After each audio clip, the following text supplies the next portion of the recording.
Hey, I'm Jim Hutchison with JimOnLight.com. I'm here at the NAB show at the Sea Changer booth with an excellent friend of mine and fantastic lighting designer, T.J. Gerckens. T.J., I'm so glad to have you here. Thanks for having me.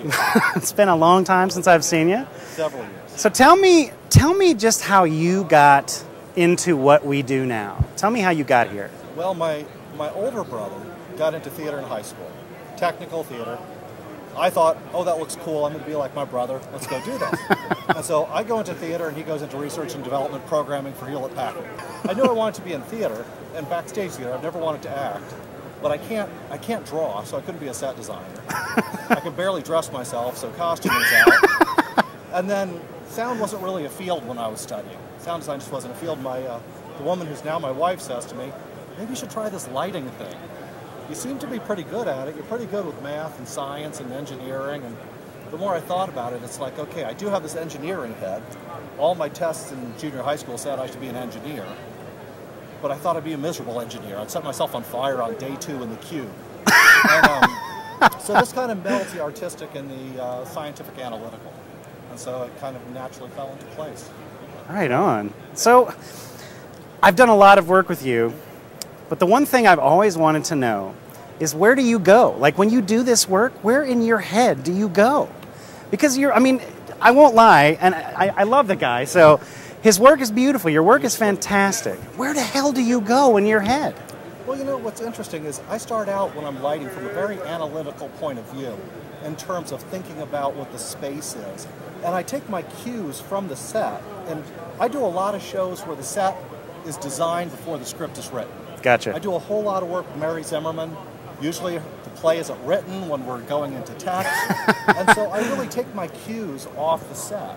And I work very closely with the other designers, and particularly a set designer named Dan Osling. And I can usually look at his sets, and they want to be lit a certain way.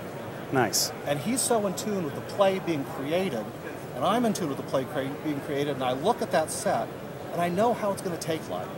And he tells me what he wants to see in it. And being a lighting designer who likes to work with my friends, sure, I want to service that.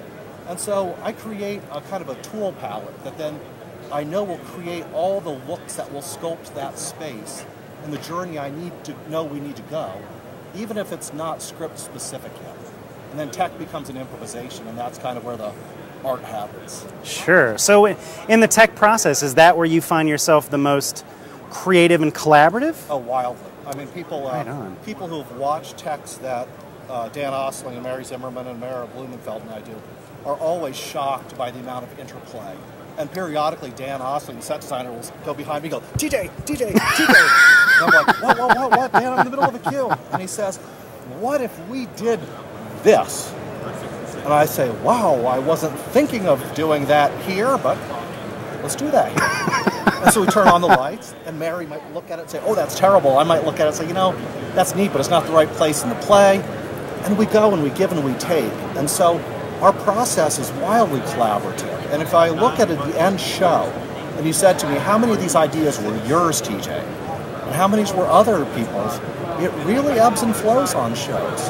And I think a big part of it is knowing when to ping those ideas back and forth, knowing when to run with an idea which totally isn't what I had in mind.